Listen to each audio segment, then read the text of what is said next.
ஈரானை ஏன் அசைக்க முடியவில்லை? இது என்னுடைய கேள்வி மட்டுமில்லாமல் உலக ஊடகங்கள், ஆராய்ச்சியாளர்கள், ஆய்வாளர்கள் எல்லாருடைய கருத்தும் இதுவாகத்தான் இருக்குது. எல்லாருடைய கேள்வியும் இதுவாகத்தான் இருக்குது. ஏன் ஈரானை அசைக்க முடியலைன்னு சொல்லி. இப்போ யுத்தம் கடந்த ஒரு மாதமாக நடந்துருக்குது. எத்தனையோ தாக்குதல்கள், எத்தனையோ குண்டுகள், பல பில்லியன் டாலர்ஸ் பெறுமதியான குண்டுகளெல்லாம் கொண்டே போட்டு அமெரிக்கா தனியவே 11,000 தடவை தாக்குதல் நடத்தியிருக்காம். இஸ்ரேல் தனியே 8,000 தடவை தாக்குதல் நடத்தியிருக்காம். ரெண்டையும் கூட்டி நம்ம எடுத்தோம்னா 19,000 தடவை தாக்குதல் நடத்தப்பட்டிருக்கிறது. எத்தனையோ தலைவர்கள் கொல்லப்பட்டிருக்கிறார்கள் ஈரான்ல. ஆனால் அப்படி இருந்தும் கூட ஏன் இன்னமும் இந்த ஆட்சியை அசைக்கவே முடியலை? அந்த ஆட்சி அப்படியே இன்டாக்டா அப்படியே இருக்குது. எப்படி?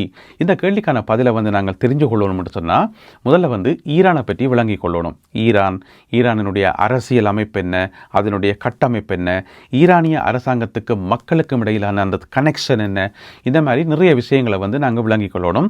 அதை நாங்கள் விளங்கி கொள்றதுக்கு இந்த ஒரு காணொளி போதவே போதாது. அதுக்கு நிறைய காணொளிகள் தேவைப்படும். இருந்தாலும் இந்த காணொளியில் சுருக்கமாக ஒரு சில விஷயங்கள் சொல்கிறேன். இன்றைக்கு நான் சொல்ல போகிற விஷயங்களே உங்களுக்கு பயங்கர ஆச்சரியமாக இருக்கும். எனவே சுருக்கமாக பார்க்கலாம். முதலாவது இந்த ஆட்சியை ஏன் அகற்ற முடியவில்லை, இந்த அரசாங்கத்தை ஏன் அசைக்க முடியவில்லை என்று சொன்னால் அதுக்கு மிக மிக முக்கியமான காரணம் ஈரானிய மக்கள். உங்களுக்கு தெரியும், உலகத்தில் எந்த ஒரு அரசாங்கமும் மக்களுடைய செல்வாக்கு இல்லை என்று சொன்னால் அந்த அரசாங்கம் நின்று நிலைக்காது, அது விழுந்துடும். மக்களுடைய செல்வாக்கோடு இருக்கிற எந்த அரசாங்கத்தையும் யாராலும் அசைக்க முடியாது. ஈரானிய அரசாங்கத்தினுடைய மிகப்பெரிய பலமே ஈரானிய மக்கள் தான். அப்போ எங்களுக்கு ஒரு சந்தேகம் வரும். இப்போ தானே கொஞ்ச காலத்துக்கு முதல் ஈரானிய அரசாங்கத்துக்கு எதிராக போராட்டங்கள் எல்லாம் நடத்தப்பட்டது. வீதியில் இறங்கி மக்கள் போராடினார்கள். காமேனி ஒழிக, ஆட்சி ஒழிகண்டெல்லாம் கோஷமெல்லாம் போட்டதை நாங்கள் பார்த்தனாங்கள் தானே. அதில் நிறைய பேர் சுட்டுக் கொல்லப்பட்டது, கணக்க சம்பவங்கள் எல்லாம் எங்களுக்கு தெரியும் தானே. அப்படின்னு சொன்னால் அந்த மக்கள் யாருன்னு கேட்டிங்கன்னு சொன்னால் அந்த மக்களும் இருக்கணும். அதாவது ஆட்சிக்கு எதிரான, ஆட்சியை பிடிக்காத மக்களும் இருக்கணும். பெர்சன்டேஜை பார்த்தீங்கன்னு சொன்னால் வெறும் சொற்பமான மக்கள், ஒரு கொஞ்சம் மக்கள். அந்த மக்களோட ஒப்பிடும்போது ஈரானிய அரசாங்கத்துக்கு விசுவாசமாக இருக்கிற மக்கள், ஈரானிய அரசாங்கத்தை விரும்பக்கூடிய மக்களோட தொகை பெற்றும் எண்ணிக்கையில் மில்லியன் கணக்கான மக்கள் இருக்கிறார்கள். அந்த மில்லியன் கணக்கான மக்களும் மிகுந்த ஒற்றுமையாக இருக்கிறார்கள். அதுதான் மிக முக்கியமானது. அதாவது ஈரானிய அரசாங்கத்தை பிடிக்காத எதிர்க்கட்சியாக்கள் இருப்பினும் தானே அவர்களோட போய் கதைச்சு பேசி அவர்களுடைய மண்டையை கழுவலாம் என்று வைங்களேன். அதுதான் நடந்தது. இஸ்ரேலும் அமெரிக்காவும் சேர்ந்து அவர்களை தூண்டிவிட்டது என்று சொல்லித்தான் இப்போ செய்திகள் அடிபட்டு இருக்குது. ஆனால் ஈரானிய அரசாங்கத்துக்கு விசுவாசமாக இருக்கக்கூடிய மக்கள் மத்தியில் நீங்கள் நெருங்கவே முடியாது.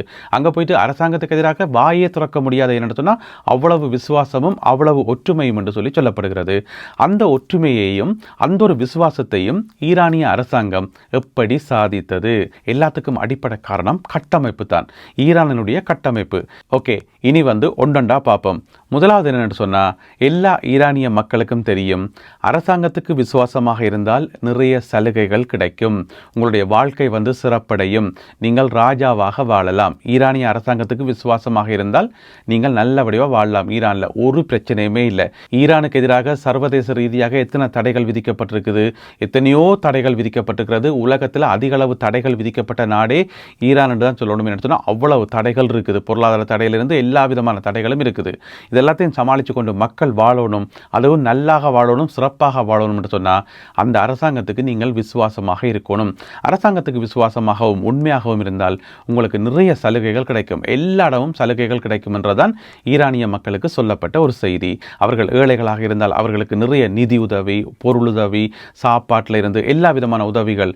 அதே மாதிரி அரசாங்கத்துக்கு விசுவாசமாக இருக்கிற மாணவர்களுக்கு பல்கலைக்கழகங்களில் முன்னுரிமை, எல்லா இடமும் சலுகைகள். நீங்கள் ஒரு பிஸ்னஸில் ஒரு கான்ட்ராக்ட் எடுக்க போகிறீங்களா, அல்லது ஒரு பிஸ்னஸ் ஆரம்பிக்க போகிறீங்களா, என்னென்றாலும் நீங்கள் செய்யலாம். நீங்கள் அரசாங்கத்துக்கு உண்மையாக இருந்தால் உங்களுக்கு சகல சலுகைகளும் கிடைக்கும் என்று சொல்லி. அப்போ ஈரானிய மக்களும் கடந்த 40 வருடங்களாக அரசாங்கத்தோடு நல்லா சேர்ந்திருந்து அரசாங்கத்துக்கு விசுவாசமாக இருந்து அவர்களுடைய வாழ்க்கை அப்படித்தான். அரசாங்கத்தையும் அவர்களையும் பிரிக்க முடியாது, இந்த ஈரானிய நிர்வாகத்தையும் மக்களையும் பிரிக்க முடியாது என்ற அளவுக்கு அந்த அளவுக்கு ஒன்று சேர்ந்துட்டார்கள். எனவே அப்படி இருக்கும்போது அவர்கள் அரசாங்கத்துக்கு அரசாங்கத்துக்கு எதிராக திரும்புவார்களா? அரசாங்கத்துக்கு எதிராக செயல்படுவார்களா? இல்லை. அப்புறம் எங்கேருந்து ஆட்சி மாற்றம் பெறும்? ஆட்சி மாற்றத்தை கொண்டு வர போகிறோம், அரசாங்கத்துக்கு எதிராக செயல்பட போகிறோம் என்று சொல்லி ஒரு சிறு பகுதியினர் நெச்சாலுமே கூட அவர்கள் உடனடியாக அடக்கப்படுவார்கள். அதுதான் இப்போ நடந்திருக்குது. டிசம்பர் கடைசியில் ஆரம்பித்து கொஞ்சம் போராட்டங்கள் நடந்தது. இப்போ பார்த்தீங்கன்னு சொன்னால் அட்ரஸும் இல்லை, ஒன்றும் இல்லை. அமெரிக்க ஜனாதிபதி டொனால்ட் ட்ரம்பே தன்னுடைய வாயால் சொன்னவர், நாங்கள் கொஞ்சம் பேரை செட் பண்ணி வச்ச நாங்கள் அங்கே ஈரானில், அதில் அரைவாசி பேர் இறந்து விட்டார்கள், மற்ற 3வது குரூப் ஒன்று இருந்தது, அது இப்போ இருக்கா இல்லையா என்னென்னு தெரியல, தொடர்பிலையும் இல்லை என்று சொல்லி சொன்னவரா சொல்ல இல்லையா?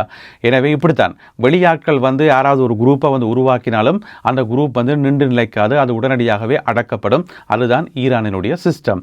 எனவே ஈரானிய அரசாங்கத்தையும் ஈரானிய மக்களையும் பிரிக்க முடியல என்றது முதலாவது காரணம். இரண்டாவது வந்து இஸ்லாமிய புரட்சிகர காவல் படை. அவர்களுடைய பேர்லேயே வந்து காவல் படை என்ற ஒரு பேர் இருக்கு தானே, அதாவது ஈரானினுடைய காவல் படை, ஈரானிய அரசாங்கத்தினுடைய காவல் படை, ஈரானிய மக்களை காக்கின்ற காவல் படை. அதனால தான் அந்த பெயர் வைக்கப்பட்டது இஸ்லாமிய புரட்சிகர காவல் படை என்று சொல்லி. நாங்கள் நினைக்கிற மாதிரி ஒரு இராணுவ கட்டமைப்பு, கையில் துவக்குகள் வைத்திருப்பார்கள், சண்டைக்கு போவார்கள், இந்த மாதிரியான இராணுவ கட்டமைப்பு கிடையாது இஸ்லாமிய புரட்சிகர காவல் படை. அவர்களே ஒரு அரசாங்கம் என்று சொல்லப்படுகிறது. அதாவது இப்போ எங்கள் எல்லாருக்குமே தெரியும், ஒரு இடத்துல வந்து இராணுவ கட்டமைப்பு இருந்தால் அதில் வந்து பொதுமக்களும் தான் வேலை செய்வினோம். இப்போ ஒரு போலீஸ் ஸ்டேஷன் எடுத்து பாருங்க, ஒரு போலீஸ் ஸ்டேஷனில் வேலை செய்கிற அத்தனை பேரும் போலீஸ்காரரா இல்லை தானே? பொதுமக்களும் வேலை செய்வினம் தானே, வெளியிலேருந்து போயிட்டு சம்பளத்துக்கு வேலை செய்கிற ஸ்டாஃபும் இருப்பினம்.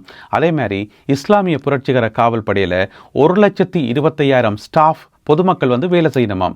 அப்போ 1,20,000 பொதுமக்களுக்கு அங்கே இராணுவ கட்டமைப்பில் என்ன வேலை என்று கேட்டிங்கன்னு சொன்னால் அவ்வளவு வேலைகள் இருக்குது.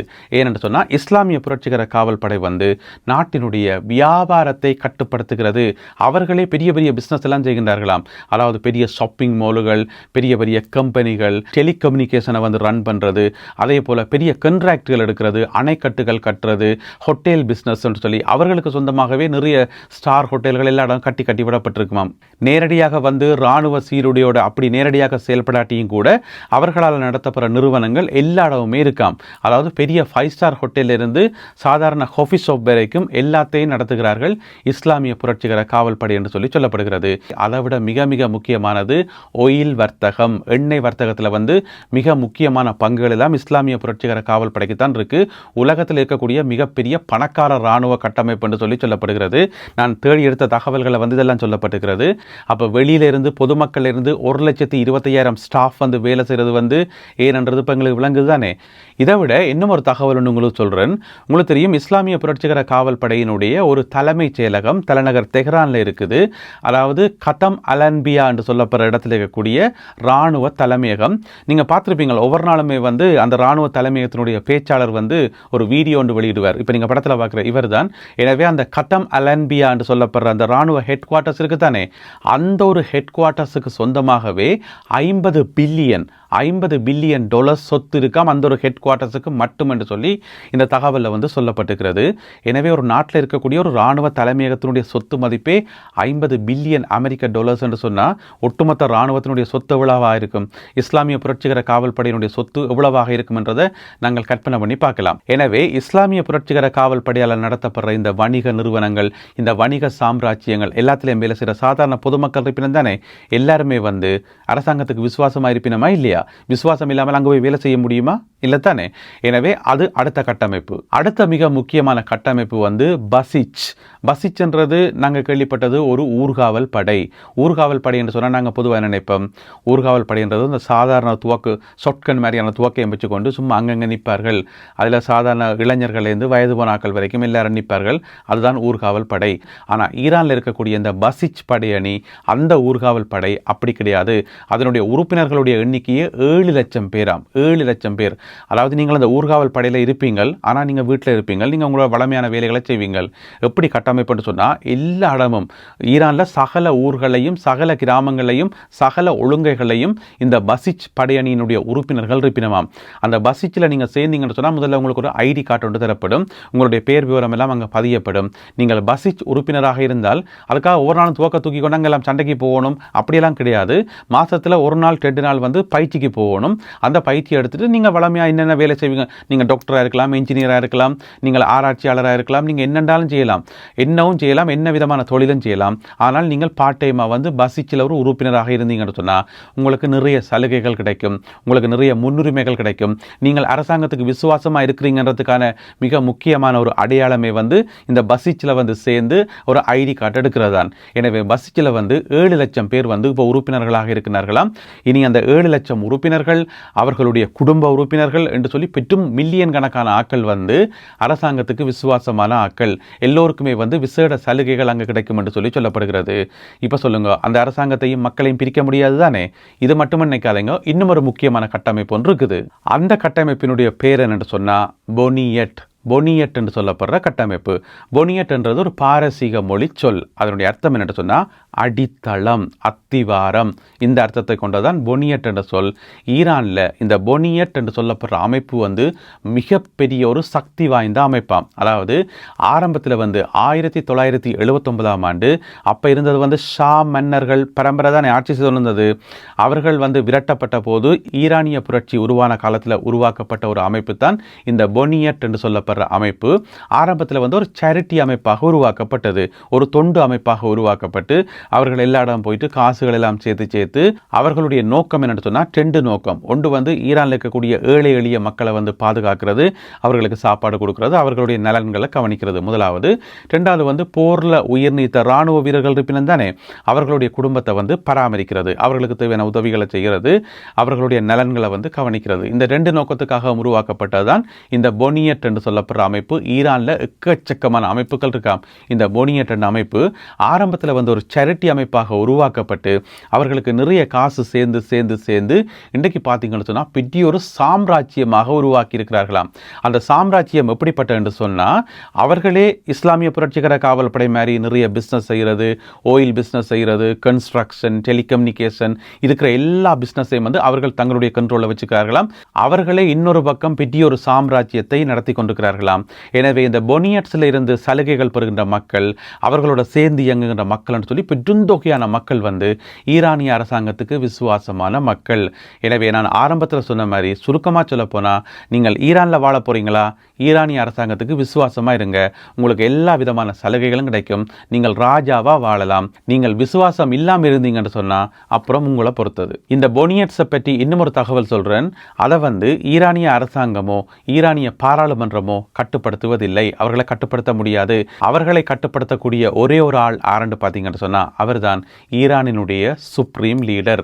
இப்போ எங்களுக்கு ஒரு கேள்வி வரலாம், அங்கால ஒரு பக்கம் பொனியட்ஸ், இங்கால ஒரு பக்கம் பசிச், அதுக்கு பிறகு ஈரானிய அரசாங்கம், அங்கால இஸ்லாமிய புரட்சிகர காவல் படை, இந்த மாதிரி நிறைய அமைப்புகள் இருந்தால் ஒன்று கொண்டு கிளாஸ் ஆகாதா, பிரச்சனைகள் வராதான்னு கேட்டிங்கன்னு சொன்னால் இது எல்லாத்துக்கும் பொறுப்பான ஒரே ஒரு ஆள், அவர்தான் ஈரானினுடைய சுப்ரீம் லீடர். அவருக்கு கீழே தான் எல்லாம் பெறுது. எனவே எந்த விதமான பிரச்சனையுமே இல்லை. அவர் முடிவெடுப்பார்.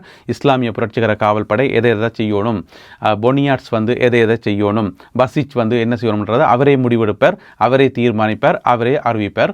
ஒரு பிரச்சனையுமே இல்லை. இதுதான் ஈரானிய கட்டமைப்பினுடைய ஒரு சுருக்கமான விளக்கம். இதெல்லாம் வந்து முதலே டொனால்ட் ட்ரம்ப் அவர்களுக்கு தெரிஞ்சிருந்தா சண்டைக்கே போயிருக்க மாட்டார் என்றதான் கசப்பான உண்மையாகும். இன்னும் நிறைய தகவல்கள் எல்லாம் இருக்கின்றன. அவற்றையெல்லாம் தொகுத்து கொண்டு இன்னும் ஒரு காணொளியில் உங்களை நான் சந்திக்கின்றேன். மீண்டும் சந்திப்போம் உறவுகளே. நன்றி, வணக்கம்.